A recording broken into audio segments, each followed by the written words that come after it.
ಮಹಾರಾಷ್ಟ್ರದಲ್ಲಿ ದುರಂತ ಸಂಭವಿಸಿದೆ. ವಿಮಾನ ದುರಂತದಲ್ಲಿ ಉಪಮುಖ್ಯಮಂತ್ರಿಗಳಾಗಿರುವಂತಹ ಅಜಿತ್ ಪವಾರ್ ಸಾವನ್ನಪ್ಪಿದ್ದಾರೆ.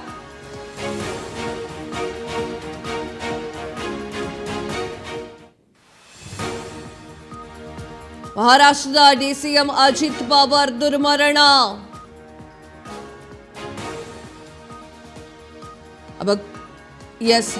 ಮಹಾರಾಷ್ಟ್ರದಲ್ಲಿ ಭೀಕರ ವಿಮಾನ ದುರಂತದಲ್ಲಿ ಡಿಸಿಎಂ ಅಜಿತ್ ಪವಾರ್ ದುರ್ಮರಣ.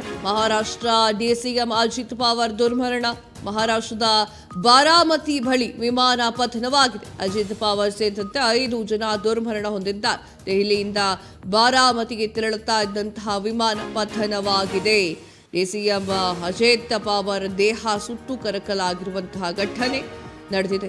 ವೀಕ್ಷಕರೇ, ಅಜಿತ್ ಪವಾರ್ ಇನ್ನು ನಮ್ಮೊಂದಿಗಿಲ್ಲ. ಬಾರಾಮತಿಯಲ್ಲಿ ಸಂಭವಿಸಿದಂತಹ ಭೀಕರ ವಿಮಾನ ಅಪಘಾತದಲ್ಲಿ ಮಹಾರಾಷ್ಟ್ರದ ಉಪಮುಖ್ಯಮಂತ್ರಿ ಅಜಿತ್ ಪವಾರ್ ಸೇರಿದಂತೆ ವಿಮಾನದಲ್ಲಿ ಎಲ್ಲ 5 ಪ್ರಯಾಣಿಕರು ಸಾವು ಕಂಡಿದ್ದಾರೆ. ಇನ್ನು ಅಜಿತ್ ಪವಾರ್ ಸೇರಿದಂತೆ 5 ಸಿಬ್ಬಂದಿಗಳು ವಿಮಾನ ಹೊತ್ತೊಯ್ಯುತ್ತಿತ್ತು ಅಂತ ಹೇಳಿ ಕೇಳಿ ಬಂದಿರುವಂತಹ ಸುದ್ದಿ. ಮುಂಬೈನಿಂದ ಬಾರಾಮತಿಗೆ ವಿಮಾನ ತೆರಳುತ್ತಾ ಇತ್ತು. ಏರ್ಕ್ರಾಫ್ಟ್ ಲ್ಯಾಂಡಿಂಗ್ ಆಗುವ ವೇಳೆಯಲ್ಲಿ ಬಾರಾಮತಿ ವಿಮಾನ ನಿಲ್ದಾಣದ ಸಮೀಪದ ಹೊಲದಲ್ಲಿ ಅಪಘಾತ ಸಂಭವಿಸಿದೆ ಅಂತ ಹೇಳಿ ವರದಿಯಾಗಿದೆ. ಸ್ಕ್ರೀನ್ ಮೇಲೆ ಒಂದಿಷ್ಟು ವಿಜುವಲ್ಸ್ ಪ್ಲೇ ಮಾಡೋ ಕೆಲಸವನ್ನು ಮಾಡ್ತಾ ಇದ್ದೇವೆ, ನೋಡ್ಕೊಳ್ಳಿ. ಇಂದು ಬೆಳಿಗ್ಗೆ 8:45ಕ್ಕೆ ದುರಂತ ಸಂಭವಿಸಿದೆ ಅಂತ ಹೇಳಿ ಡಿಜಿಸಿಎ ಅವರು ತಿಳಿಸಿದ್ರು. ಬಾರಾಮತಿಯಲ್ಲಿ ವಿಎಸ್ಆರ್ ಕಂಪನಿಗೆ ಸೇರಿದಂತಹ ವಿಮಾನ ಅಂತ ಹೇಳಿ ಕಂಡು ಬಂದಿದೆ. ಇನ್ನು ಅಜಿತ್ ಪವಾರ್ ಅವರ ಈ 2 ಜನ ಬಾಡಿಗಾರ್ಡು ಕೂಡ ಅದೇ ವಿಮಾನದಲ್ಲಿದ್ರು. ಅವರು ಕೂಡ ಸಾವನ್ನಪ್ಪಿದ್ದಾರೆ. ಬಾರಾಮತಿಗೆ ಕುಟುಂಬಸ್ಥರು ತೆರಳಿರುವಂತಹದ್ದು. ಬಾರಾಮತಿಯಲ್ಲಿ ಅಪಘಾತಕ್ಕೆ ಈಡಾಗಿರುವಂತಹದ್ದು ವಿಮಾನದ ಬಗ್ಗೆ ಮಾಹಿತಿ ನೀಡಿದಂತಹ ನಾಗರಿಕರು ವಿಮಾನಯಾನ ನಿರ್ದೇಶನಾಲಯ ಮತ್ತು ಮಹಾರಾಷ್ಟ್ರದ ಉಪಮುಖ್ಯಮಂತ್ರಿ ಅಜಿತ್ ಪವಾರ್ ಅವರು ವಿಮಾನದಲ್ಲಿ ಇನ್ನು 2 ಸಿಬ್ಬಂದಿಗಳಿದ್ರು ಅನ್ನೋದನ್ನ ಮಾಹಿತಿಯನ್ನು ನೀಡಿದ್ರು. ಹಾಗಾದ್ರೆ ಡಿಜಿಸಿಎ ಅವರು ನೀಡಿರುವಂತಹ ಮಾಹಿತಿ ಏನು ಅಂತ ನೋಡೋದಾದ್ರೆ, ಮುಂಬೈನಿಂದ ಬೆಳಿಗ್ಗೆ 8:10ಕ್ಕೆ ವಿಮಾನ ಬಾರಾಮತಿ ಕಡೆಗೆ ಪ್ರಯಾಣವನ್ನು ಮಾಡಿತ್ತು. ಇನ್ನೇನು ಬಾರಾಮತಿ ಲ್ಯಾಂಡಿಂಗ್ ಆಗುವಂತಹ ವೇಳೆಯಲ್ಲಿ ಈ ಅಪಘಾತ ಸಂಭವಿಸಿದೆ.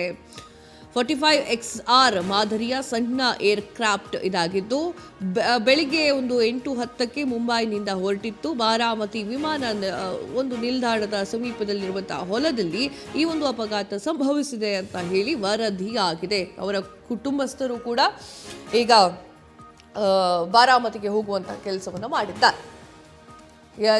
ಇದರ ಬಗ್ಗೆ ಮಾತನಾಡಲಿಕ್ಕೆ ಜೋಯಲ್ ಪ್ರತಿನಿಧಿ ದೂರವಾಣಿ ಸಂಪರ್ಕದಲ್ಲಿದ್ದಾರೆ. ಬಾರಾಮತಿಯಲ್ಲಿ ನಡೆದಿರುವಂತಹ ವಿಮಾನ ಅಪಘಾತ, ಮಹಾರಾಷ್ಟ್ರದ ಡಿಸಿಎಂ ಸಾವನ್ನಪ್ಪಿದ್ದಾರೆ. ಏನ್ ಮಾಹಿತಿ ಇದೆ?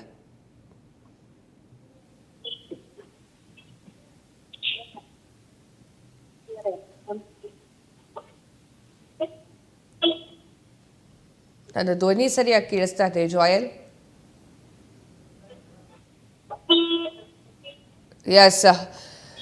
ಸರಿಯಾದ ರೀತಿಯಲ್ಲಿ ಧ್ವನಿ ಸಂಪರ್ಕವಾಗ್ತಾ ಇಲ್ಲ. ಸೊ ಆ ಒಂದು ಕಾರಣಕ್ಕಾಗಿ ಅವರು ಫೋನ್ ಹೋಗಿ ಬರೋದಿಲ್ಲ. ಮಹಾರಾಷ್ಟ್ರದಲ್ಲಿ ಭೀಕರ ವಿಮಾನ ಅಪಘಾತವಾಗಿದೆ. ದುರಂತದಲ್ಲಿ ಡಿಸಿಎಂ ಅಜಿತ್ ಪವಾರ್ ದುರ್ಮರಣ ಹೊಂದಿದ್ದಾರೆ. ಬೆಳಿಗ್ಗೆ ಆಗಿರುವಂತಹ ಘಟನೆ ನೋಡ್ತಾ ಇದ್ದೀರಾ ನೀವು. ಮಹಾರಾಷ್ಟ್ರದ ಡಿಸಿಎಂ ಅಜಿತ್ ಪವಾರ್ ಅವರ ದುರ್ಮರಣ. ಅಜಿತ್ ಪವಾರ್ ಹೆಸರು ಕೂಡ ಭರ್ಜರಿಯಾಗಿತ್ತು, ಅವರ ಕೆಲಸಗಳು ಕೂಡ ಭರ್ಜರಿಯಾಗಿತ್ತು. ಆದರೆ ವಿಧಿ ಎಲ್ಲವನ್ನು ಕೂಡ ಅಳಿಸಿ ಹಾಕುವಂತಹ ಪ್ರಯತ್ನವನ್ನು ಮಾಡಿದೆ. ಮಹಾರಾಷ್ಟ್ರದ ಡಿಸಿಎಂ ಅಜಿತ್ ಪವಾರ್ ಪ್ರಯಾಣ ಮಾಡ್ತಾ ಇದ್ದಂತಹ ವಿಮಾನದಲ್ಲಿ ಏನೋ ಒಂದು ಸಮಸ್ಯೆಯಾಗಿ ವಿಮಾನ ಪತನವಾಗಿದೆ. ಮತ್ತೆ ಸಂಪರ್ಕಕ್ಕೆ ಬರ್ತಾ ಇರುವಂಥದ್ದು ಜಾಯ್ ಪ್ರತಿನಿಧಿ ದೂರವಾಣಿ ಸಂಪರ್ಕದಲ್ಲಿ ಇದ್ದಾರೆ. ಬಾರಾಮತಿಯಲ್ಲಿ ನಡೆದಿರುವಂತಹ ದುರ್ಘಟನೆ ಜೋಯಲ್, ಅಜಿತ್ ಪವಾರ್ ಡಿಸಿಎಂ ಮಹಾರಾಷ್ಟ್ರದ ಡಿಸಿಎಂ ಸಾವನ್ನಪ್ಪಿದ್ದಾರೆ. ಮಾಹಿತಿ ಏನಾದರೂ ಇದೆಯಾ?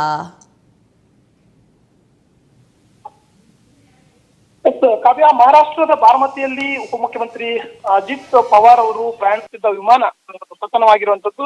ಮಹಾರಾಷ್ಟ್ರದ ಉಪಮುಖ್ಯಮಂತ್ರಿ ಆಗಿರುವಂತಹ ಅಜಿತ್ ಪವಾರ್ ಅವರು ಈಗಾಗಲೇ ಸಾವನ್ನಪ್ಪಿದ್ದಾರೆ ಅನ್ನುವಂತ ಸುದ್ದಿ ಬರ್ತಾ ಇರುವಂತದ್ದು. ಈಗಾಗಲೇ ಸ್ಥಳಕ್ಕೆ ಏನು ರಕ್ಷಣಾ ಅಧಿಕಾರಿಗಳು ಏನು ಧಾವಿಸುತ್ತಿದ್ದು ರಕ್ಷಣಾ ಕಾರ್ಯಾಚರಣೆಗಳು ಕೂಡ ನಡೆದಿದ್ವು. ಆದ್ರೆ ಪ್ರಾಥಮಿಕ ವರದಿಗಳ ಪ್ರಕಾರ ಏನು ಈ ಒಂದು ತುರ್ತು ಭೂಸ್ಪರ್ಶದಲ್ಲಿ ಸಂದರ್ಭದಲ್ಲಿ ವಿಮಾನ ಪತನವಾಗಿದೆ. ಹಾಗೇನೆ ಅಜಿತ್ ಪವಾರ್ ಸೇರಿದಂತೆ ಒಂದು 5 ಮಂದಿ, ಒಟ್ಟು 6 ಮಂದಿ ಭೀಕರ ಅಪಘಾತದಲ್ಲಿ ಸಾವನ್ನಪ್ಪಿದ್ದಾರೆ ಅನ್ನುವಂತ ವಿಚಾರ ಬರ್ತಾ ಇರುವಂತದ್ದು. ಇದು ನಾಗರಿಕ ವಿಮಾನ ಮಹಾನಿರ್ದೇಶನಾಲಯ ಮೂಲಗಳಿಂದ ದೃಢಪಟ್ಟಿರುವಂತ ವಿಚಾರ. ಅಜಿತ್ ಪವಾರ್ ಅವರು ಬಾರಾಮತಿಯಿಂದ ಮುಂಬೈಗೆ ಪ್ರಯಾಣಿಸುತ್ತಿದ್ದಾಗ ಈ ಒಂದು ದುರ್ಘಟನೆ ಸಂಭವಿಸಿದೆ. ವಿಮಾನವು ತಾಂತ್ರಿಕ ದೋಷದಿಂದ ಅಥವಾ ಇಳಿಯುವಾಗ ಉಂಟಾದಂತಹ ಅಡಚಣೆಯಿಂದ ಪತನವಾಗಿರಬಹುದು ಅಂತ ಶಂಕೆಯನ್ನ ವ್ಯಕ್ತಪಡಿಸಲಾಗ್ತಾ ಇದೆ.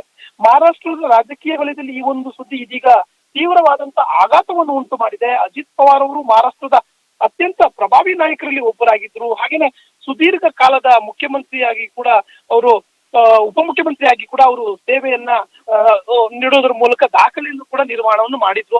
ಸೊ ಈ ಮೂಲಕ ಈಗಾಗಲೇ ಅಗಲಿದಂತಹ ಅಜಿತ್ ಪವಾರ್ ಅವರಿಗೆ ಸಾಕಷ್ಟು ಏನು ಈಗಾಗಲೇ ಸಂತಾಪ ಸೂಚನೆ ಬರ್ತಾ ಇರುವಂತದ್ದು. ನಾಡಿನೆಲ್ಲೆಡೆ ಅಂದ್ರೆ ಈಗ ದೇಶದೆಲ್ಲೆಡೆ ಕೂಡ ಈ ಒಂದು ವಿಚಾರದಲ್ಲಿ ರಾಜಕೀಯ ನಾಯಕರುಗಳು ಏನು ಪ್ರಧಾನಿ ನರೇಂದ್ರ ಮೋದಿಯಿಂದ ಹಿಡಿದು ರಾಜ್ಯದ ಸಿಎಂ ಸಿದ್ದರಾಮಯ್ಯನವರು, ಹಾಗೇನೆ ಬಿಜೆಪಿ, ಜೆಡಿಎಸ್, ಕಾಂಗ್ರೆಸ್ ಸೇರಿದಂತೆ ಎಲ್ಲ ನಾಯಕರುಗಳು ಕೂಡ ಈಗಾಗಲೇ ಸಂತಾಪವನ್ನ ವ್ಯಕ್ತಪಡಿಸ್ತಾ ಇರುವಂತದ್ದು. ನಿಜಕ್ಕೂ ಮಹಾರಾಷ್ಟ್ರದ ಒಂದು ರಾಜಕೀಯ ಒಂದು ದೃಷ್ಟಿಯಲ್ಲಿ ನೋಡೋದಾದ್ರೆ ನಿಜಕ್ಕೂ ಕೂಡ ಇದು ಒಂದು ದೊಡ್ಡ ತುಂಬಲಾರದ ನಷ್ಟ. ಯಾಕೆಂತಂದ್ರೆ ಅಂತಹ ಉತ್ಸತಿ ನಾಯಕ ಅಂತ ಅನುಭವ ಉಳ್ಳಂತ ನಾಯಕರಾಗಿದ್ರು ಅಜಿತ್ ಪವಾರ್ ಅವರು. ಅದಿಟ್ಟಲ್ಲಿ ನಿಜಕ್ಕೂ ಕೂಡ ಇವತ್ತು ಮಹಾರಾಷ್ಟ್ರಕ್ಕೆ ಒಂದು ನಿಜಕ್ಕೂ ಕರಾಳ ದಿನ ಅಂತಾನೆ ಹೇಳ್ಬೋದು. ಕಾವ್ಯ, ಧನ್ಯವಾದಗಳು ತಮ್ಮೆಲ್ಲ ಮಾಹಿತಿಗಳು.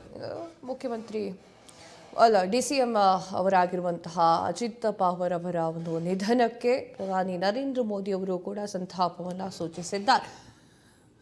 ಮಾಹಿತಿಯನ್ನ ಪಡ್ಕೊಂಡು ಸಂತಾಪವನ್ನು ಸೂಚಿಸಿದ್ದಾರೆ. ಮಹಾರಾಷ್ಟ್ರದ ಬಾರಾಮತಿಯಲ್ಲಿ ಉಪಮುಖ್ಯಮಂತ್ರಿ ಅಜಿತ್ ಪವಾರ್ ಅವರು ಪ್ರಯಾಣ ಮಾಡ್ತಾ ಇದ್ದಂತಹ ವಿಮಾನ ಪತನವಾಗಿದೆ. ಉಪಮುಖ್ಯಮಂತ್ರಿ ಅಜಿತ್ ಪವಾರ್ ಅವರು ಸಾವನ್ನಪ್ಪಿದ್ದಾರೆ. ಈಗಾಗಲೇ ವಿಮಾನ ದುರಂತದಲ್ಲಿ ಅಜಿತ್ ಪವಾರ್ ನಿಧನ. ವಿಪಕ್ಷ ನಾಯಕ ಆರ್ ಅಶೋಕ್ ಸಂತಾಪ. ಚುನಾವಣಾ ಪ್ರಚಾರಕ್ಕೆ ಹೋದಾಗ ದುರಂತ ನಡೆದಿದೆ. ಮಹಾರಾಷ್ಟ್ರ ಸರ್ಕಾರ ಕೂಡ ಡಿಕ್ಲೇರ್ ಮಾಡಿದೆ.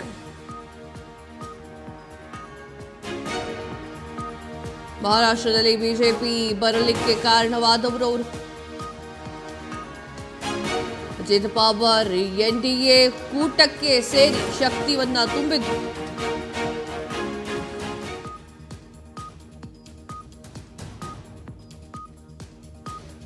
ವಿಮಾನ ದುರಂತದಲ್ಲಿ ಸಾವನ್ನಪ್ಪಿದ್ದಾರೆ.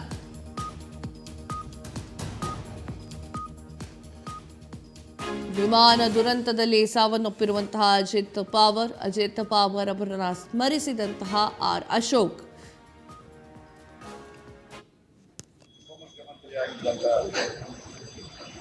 ಅಜಿತ್ ಪವಾರ್ ಇವತ್ತು ಬೆಳಗ್ಗೆ ಅವರ ಏರ್ಕ್ರಾಫ್ಟ್ ಅಲ್ಲಿ ಪ್ರಯಾಣ ಮಾಡುವಂಥ ಸಂದರ್ಭದಲ್ಲಿ ಚುನಾವಣಾ ಪ್ರಚಾರಕ್ಕೆ ಹೋಗ್ತಾ ಇದ್ದಂಥ ಸಂದರ್ಭದಲ್ಲಿ ವಿಮಾನ ಅಪಘಾತ ಆಗಿ ಅವರು ತೀರ್ಕೊಂಡಿದ್ದಾರೆ ಅನ್ನೋ ಸುದ್ದಿ ಎಲ್ಲ ಮಾಧ್ಯಮದಲ್ಲೂ ಬರ್ತಾ ಇದೆ. ಸರ್ಕಾರನೂ ಕೂಡ ಈಗಾಗಲೇ ಅದನ್ನು ಡಿಕ್ಲೇರ್ ಮಾಡಿದ್ದಾರೆ ಅಂತ ಅನಿಸುತ್ತೆ. ಇದು ಬಹಳ ನೋವಿನ ಸಂಗತಿ. ಬಿಜೆಪಿ ಸರ್ಕಾರದಲ್ಲಿ ಉಪಮುಖ್ಯಮಂತ್ರಿಗಳಾಗಿ ಮಹಾರಾಷ್ಟ್ರದಲ್ಲಿ ಬಿಜೆಪಿ ಸರ್ಕಾರ ಬರೋಕ್ಕೆ ಕಾರಣಕರ್ತರಾಗಿದ್ದಂಥ ಮತ್ತು ಪ್ರಭಾವಿ ನಾಯಕರಾಗಿ ಹೊರಹೊಮ್ಮಿದ್ದಾರೆ. ಬಿಜೆಪಿಯ ಈ ಒಂದು NDA ಪಾರ್ಟ್ನರ್ ಆಗಿ ಇದ್ದಂಥ ಅಜಿತ್ ಪವಾರ್ ಅವರು ತೀರ್ಕೊಂಡಿರುವಂಥದ್ದು ಬಹಳ ನೋವಿನ ಸಂಗತಿ. ಇಡೀ ಮಹಾರಾಷ್ಟ್ರ ಜನತೆಗಳು, ಅವರ ಅಭಿಮಾನಿಗಳು, ದೇಶದಲ್ಲಿರ್ತಕ್ಕಂಥ ಅಭಿಮಾನಿಗಳಿಗೆ ಅವರ ದುಃಖವನ್ನು ಭರಿಸುವಂಥ ಶಕ್ತಿ ಭಗವಂತ ನೀತಿ ಅಂತ ಹೇಳಿ ಅವರ ಕುಟುಂಬಕ್ಕೆ, ಅವರ ಬಂಧುಗಳಿಗೆ ಈ ಒಂದು ದುಃಖವನ್ನು ಭರಿಸುವಂಥ ಶಕ್ತಿಯನ್ನು ನೀಡಲಿ ಅಂತ ಹೇಳಿ ನಾನು ಭಗವಂತನಲ್ಲಿ ಪ್ರಾರ್ಥನೆಯನ್ನು ಮಾಡ್ತಾ ಇದ್ದೀನಿ. ಮಹಾರಾಷ್ಟ್ರದ ಉಪಮುಖ್ಯಮಂತ್ರಿಯಾಗಿದ್ದಂಥ ತಾನೇ ಬಂದಿರುವಂತಹ ಮಾಹಿತಿ 6 ಮಂದಿ ಸಾವನ್ನಪ್ಪಿದ್ದಾರೆ ಅಂತ. 5ರ ಸಂಖ್ಯೆಯಲ್ಲ, 6 ಸಂಖ್ಯೆ. ವಿಮಾನಯಾನ ಸಚಿವಾಲಯದಿಂದ ಮಾಹಿತಿ ಲಭ್ಯವಾಗ್ತಾ ಇದೆ. ಮಹಾರಾಷ್ಟ್ರದ ಬಾರಾಮತಿಯಲ್ಲಿ ಉಪಮುಖ್ಯಮಂತ್ರಿ ಅಜಿತ್ ಪವಾರ್ ಅವರು ಪ್ರಯಾಣ ಮಾಡ್ತಾ ಇದ್ದಂತಹ ವಿಮಾನ ಪತನವಾಗಿರುವುದರಿಂದ ಉಪಮುಖ್ಯಮಂತ್ರಿ ಅಜಿತ್ ಪವಾರ್ ಅವರು ಸಾವನ್ನಪ್ಪಿದ್ದಾರೆ. ಈಗಾಗಲೇ ಸ್ಥಳಕ್ಕೆ ರಕ್ಷಣಾ ಅಧಿಕಾರಿಗಳು ಧಾವಿಸಿದ್ದು ರಕ್ಷಣಾ ಕಾರ್ಯವನ್ನು ಕೂಡ ನಡೆಸ್ತಾ ಇದ್ದಾರೆ. ಇನ್ನು ಲ್ಯಾಂಡಿಂಗ್ ವೇಳೆಯಲ್ಲಿ ಈ ರೀತಿಯಾಗಿ ಅಪಘಾತಗಳು ಸಂಭವಿಸಿದೆ, ತಾಂತ್ರಿಕ ದೋಷ ಅಂತ ಹೇಳಲಾಗ್ತಾ ಇದೆ. ಪ್ರಾಥಮಿಕ ವರದಿಯ ಪ್ರಕಾರ ತುರ್ತು ಭೂಸ್ಪರ್ಶ ಆಗುವಂತಹ ಸಂದರ್ಭದಲ್ಲಿ ವಿಮಾನ ಪತನವಾಗಿದೆ. ಅಜಿತ್ ಪವಾರ್ ಸೇರಿದಂತೆ ಇದ್ದಂತಹ 6 ಮಂದಿ ಪ್ರಯಾಣಿಕರು ಈ ಒಂದು ಭೀಕರ ಅಪಘಾತದಲ್ಲಿ ಸಾವನ್ನಪ್ಪಿದ್ದಾರೆ ಅಂತ ಹೇಳಿ ನಾಗರಿಕ ವಿಮಾನಯಾನ ಮಹಾನಿರ್ದೇಶನಾಲಯ DGCA ಇದು ಮೂಲಗಳು ದೃಢಪಡಿಸಿದೆ. ಅಜಿತ್ ಪವಾರ್ ಅವರು ಬಾರಾಮತಿಯಿಂದ ಮುಂಬೈಗೆ ಹೋಗ್ತಾ ಇದ್ರು. ಈ ಒಂದು ದುರ್ಘಟನೆ ಆಗ ಸಂಭವಿಸಿದೆ. ವಿಮಾನ ತಾಂತ್ರಿಕ ದೋಷಗಳಿಂದ ಅಥವಾ ಇಳಿಯುವಾಗ ಉಂಟಾಗಿರುವಂಥ ಅಡಚಣೆಯಿಂದ ಪತನವಾಗಿರಬಹುದು ಅಂತ ಹೇಳಿ ಶಂಕಿಸಲಾಗ್ತಾ ಇದೆ. ಮಹಾರಾಷ್ಟ್ರದ ರಾಜಕೀಯ ವಲಯದಲ್ಲಿ ಈ ಸುದ್ದಿ ತೀವ್ರವಾಗಿ ಆಘಾತವನ್ನು ಉಂಟು ಮಾಡಿದೆ. ಮಹಾರಾಷ್ಟ್ರದಲ್ಲಿ 2ನೇ ಸಲ DCM ಆಗಿದ್ದಾರೆ. ಅಂದರೆ ಅಭೂತಪೂರ್ವವಾಗಿರುವಂತಹ ಕೆಲಸಗಳನ್ನು ಮಾಡ್ತಾ ಬಂದಿರುವಂಥವರು. ಆರ್ ಅಶೋಕ್ ಅವರು ಹೇಳಿದಂಗೆ NDA ಮೈತ್ರಿಕೂಟಕ್ಕೆ ಸೇರ್ಕೊಳ್ಳಬೇಕು ಅಂದಾಗ ಅವರಲ್ಲಿರುವಂತಹ ಒಂದು ಬುದ್ಧಿ ಚಾತುರ್ಯತೆಯನ್ನು ತೋರಿಸಿ ಎಲ್ಲರನ್ನೂ ಕೂಡ ಒಗ್ಗೂಡಿಸಿ ಕರ್ಕೊಂಡು ಬಂದಿರುವಂಥವ್ರು. ಅಂಥವರು ಸಾವನ್ನಪ್ಪಿದ್ದಾರೆ ಅಂತ ನಂಬಲಿಕ್ಕಾಗ್ತಾ ಇಲ್ಲ ಅಂತ ಹೇಳ್ತಾ ಇದ್ರು. ಅಜಿತ್ ಪವಾರ್ ಅವರು ಮಹಾರಾಷ್ಟ್ರದ ಅತ್ಯಂತ ಪ್ರಭಾವಿ ನಾಯಕರಲ್ಲಿ ಒಬ್ಬರಾಗಿದ್ದರು ಮತ್ತು ಸುದೀರ್ಘ ಕಾಲ ಉಪಮುಖ್ಯಮಂತ್ರಿಯಾಗಿ ಸೇವೆಯನ್ನು ಸಲ್ಲಿಸಿದಂತಹ ದಾಖಲೆಗಳು ಕೂಡ ಇದೆ. ಇವತ್ತು ಬೆಳಿಗ್ಗೆ ಸರಿಸುಮಾರು 8:45ಕ್ಕೆ ಮುಂಬೈನಿಂದ ಬಾರಾಮತಿಗೆ ಹೊರಟಿದ್ದಂತಹ ಆ ಒಂದು ವಿಮಾನ ಬಾರಾಮತಿಯ ವಿಮಾನ ನಿಲ್ದಾಣದಲ್ಲಿ ಲ್ಯಾಂಡಿಂಗ್ ಆಗುವಂತಹ ವೇಳೆಯಲ್ಲಿ ತಾಂತ್ರಿಕ ದೋಷದಿಂದ ಪತನವಾಗಿದೆ. ಇನ್ನು ಅಧಿಕಾರಿಗಳು ಕೂಡ ಇದೇ ರೀತಿಯಾಗಿ ಹೇಳಿದ್ದಾರೆ. ಜಿಲ್ಲಾ ಪಂಚಾಯತ್ ಚುನಾವಣೆ ನಿಮಿತ್ತವಾಗಿ ಸಾರ್ವಜನಿಕ ಸಭೆಗಳಲ್ಲಿ ಭಾಗವಹಿಸಲಿಕ್ಕೆ ಹೋಗ್ತಾ ಇದ್ರು. ಜಿಲ್ಲಾ ಪಂಚಾಯಿತಿ ಚುನಾವಣೆಯ ನಿಮಿತ್ತವಾಗಿ ಸಾರ್ವಜನಿಕ ಒಂದು ಸಭೆಯಲ್ಲಿ ಭಾಗವಹಿಸಲಿಕ್ಕೆ ಹೋಗ್ತಾ ಇದ್ರು. ವಿಮಾನವು ರನ್ವೇ ಮೇಲೆ ಅಪ್ಪಳಿಸಿದ ತಕ್ಷಣ ಬೆಂಕಿ ಹತ್ತಿಕೊಂಡಿದೆ. ಬಾರಾಮತಿಯಲ್ಲಿ ವಿಮಾನ ಲ್ಯಾಂಡಿಂಗ್ ವೇಳೆ ದುರಂತ. ಮಹಾರಾಷ್ಟ್ರದ DCM ಅಜಿತ್ ಪವಾರ್, PSO ಜಾಧವ್, ಓರ್ವ ಸಹಾಯಕ, 2 ಪೈಲಟ್ಗಳು ಮೃತಪಟ್ಟಿರುವಂತಹ ಮಾಹಿತಿ. ವಿಮಾನ ಪತನದ ಬಗ್ಗೆ ನಾಗರಿಕ ಈ ಒಂದು ವಿಮಾನಯಾನ ಸಚಿವರು ಮಾಹಿತಿಯನ್ನ ನೀಡಿದ್ರು. ಒಟ್ಟು 6 ಜನ. ಬಾರಾಮತಿಯಲ್ಲಿ ವಿಮಾನ ಲ್ಯಾಂಡಿಂಗ್ ವೇಳೆ ದುರಂತವಾಗಿದೆ. ಜಾಧವ್ ಕೂಡ ಇರುವಂಥದ್ದು. PSO ಜಾಧವ್ ಅವರು ಕೂಡ ಈ ಒಂದು ವಿಮಾನ ಅಲ್ಲಿ ಕೂತ್ಕೊಂಡಿರುವಂಥದ್ದು. ವಿಮಾನಯಾನ ಮಾಡ್ತಾ ಇದ್ರು. ಓರ್ವ ಸಹಾಯಕ ಇದ್ದ, 2 ಪೈಲಟ್ಗಳು ಕೂಡ ಇದ್ರು, ಮೃತಪಟ್ಟಿದ್ದಾರೆ. ವಿಮಾನ ಪತನದ ಬಗ್ಗೆ ನಾಗರಿಕ ವಿಮಾನಯಾನ ಸಚಿವಾಲಯ ಮಾಹಿತಿಯನ್ನ ನೀಡಿದೆ. ಎಸ್ ವೀಕ್ಷಕರೇ, ಎಷ್ಟು ಜನ ಇದ್ರು ಅನ್ನುವಂಥ ಮಾಹಿತಿಯನ್ನ ನೀಡಿ ಆಗಿದೆ.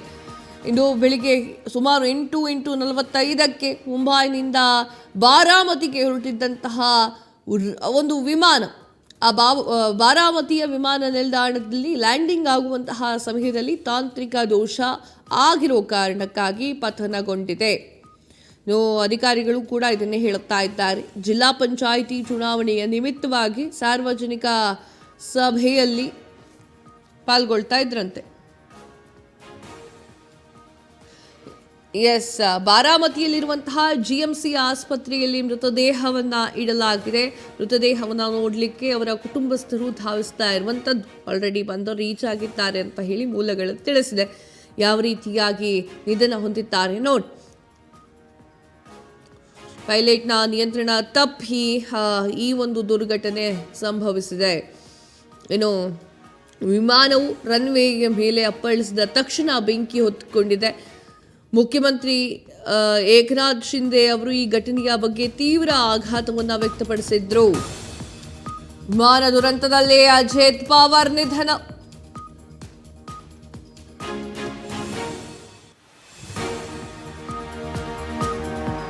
ವಿಮಾನ ಅಪಘಾತದಿಂದ ತೀವ್ರ ದುಃಖವಾಗಿದೆ. ಇದು ಮಹಾರಾಷ್ಟ್ರ ರಾಜಕೀಯಕ್ಕೆ ದೊಡ್ಡ ನಷ್ಟ.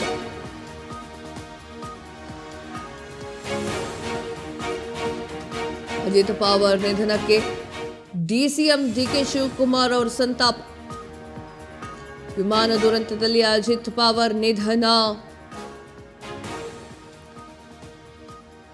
ಅಜಿತ್ ಪವಾರ್ ಅವರನ್ನ ನೆನೆದಂತಹ ಡಿಕೆ ಶಿವಕುಮಾರ್ ಟ್ವಿಟರ್ನಲ್ಲಿ ನೀವು ನೋಡ್ತಾ ಇದ್ದೀರಾ, ಟ್ವೀಟ್ ಮಾಡುವ ಮೂಲಕ ಅವರು ಸಂತಾಪವನ್ನು ಸೂಚಿಸಿದ್ದಾರೆ. ನನಗೆ ಶಾಕ್ ಆಗಿದೆ, ಸಡನ್ ಆಗಿ ಬಂದಿರುವಂತಹ ನ್ಯೂಸ್ ಇದು.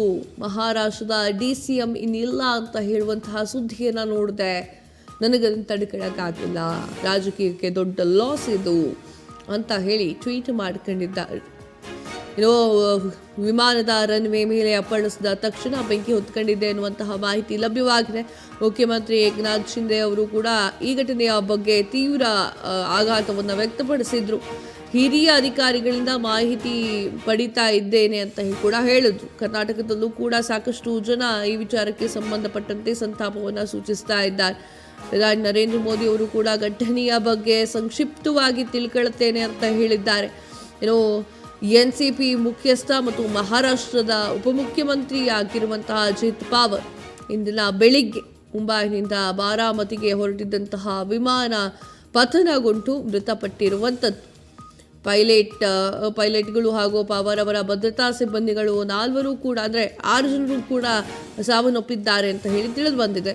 ಮುಂಬೈನಿಂದ 8:10ಕ್ಕೆ ಹೊರಟಿರುವಂತಹ ವಿಮಾನ 1 ಗಂಟೆಯ ನಂತರ ಅಂದರೆ 8:45ಕ್ಕೆ ಬಾರಾಮತಿ ವಿಮಾನ ನಿಲ್ದಾಣದ ಬಳಿ ಇಳಿಯುವಂತಹ ಸಮಯದಲ್ಲಿ ಅಪಘಾತಕ್ಕೆ ಈಡಾಗಿದೆ. ಸ್ಥಳೀಯ ಸಂಸ್ಥೆ ಚುನಾವಣೆಗೆ ಮುಂಚಿತವಾಗಿ ಪವಾರ್ 4 ಪ್ರಮುಖ ಸಾರ್ವಜನಿಕ ಸಭೆಯಲ್ಲಿ ಪಾಲ್ಗೊಳ್ಳಬೇಕಾಗಿತ್ತು. ಸ್ಥಳದಿಂದ ಬಂದಂತಹ ದೃಶ್ಯಗಳಲ್ಲಿ ಬೆಂಕಿ ಮತ್ತು ಹೊಗೆ ದಟ್ಟವಾಗಿ ಆವರಿಸಿದೆ. ನುಜ್ಜಾಗಿರುವಂತಹ ವಿಮಾನದ ಅವಶೇಷಗಳು ಮಧ್ಯಭಾಗವನ್ನು ಹೊರಕ್ಕೆ ತೆಗೆಯುತ್ತಾ ಇರುವಂತಹ ದೃಶ್ಯಗಳು ಕೂಡ ಕಂಡುಬಂದಿದೆ.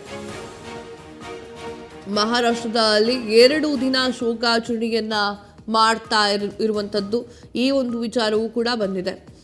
ನಾಳೆ ಅಜಿತ್ ಪವಾರ್ ಅವರ ಅಂತ್ಯಕ್ರಿಯೆ ಸಾಧ್ಯತೆಗಳೇ ಇದೆ. 66 ವರ್ಷದ ಅಜಿತ್ ಪವಾರ್ ಹಿರಿಯ ರಾಜಕಾರಣಿ ಮತ್ತು NCP ಈ ಸಂಸ್ಥಾಪಕರು ಕೂಡ ಆಗಿದ್ದಾರೆ. ಶರದ್ ಪವಾರ್ ಅವರ ಸೋದರಳಿಯ ಮತ್ತು ಲೋಕಸಭಾ ಸಂಸದೆ ಸುಪ್ರಿಯಾ ಸುಳೆ ಅವರ ಸಹೋದರ ಸಂಬಂಧಿಯಾಗಿದ್ದರು. ಸಂಸತ್ತಿನ ಬಜೆಟ್ ಅಧಿವೇಶನಕ್ಕಾಗಿ ದೆಹಲಿಯಲ್ಲಿದ್ದಂತಹ ಶರದ್ ಪವಾರ್ ಮತ್ತು ಸುಳೆ ಶೀಘ್ರದಲ್ಲಿಯೇ ಪುಣೆಗೆ ತೆರಳುತ್ತಾ ಇರುವಂಥದ್ದು.